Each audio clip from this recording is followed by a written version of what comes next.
आपण छत्रपती शिवाजी महाराजांचा जन्मदिवस जयंती साजरी करत आहोत. छत्रपती शिवाजी महाराजांचा जन्म 19 फेब्रुवारी झाला.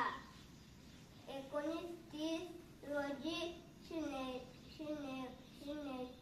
शिवनेरी किल्ल्यावर झाला. त्यांचे आईचे नाव जिजाबाई आणि वडिलांचे नाव शहाजी राजे भोसले होते. त्यांनी मराठा साम्राज्यासाठी स्थापन केली.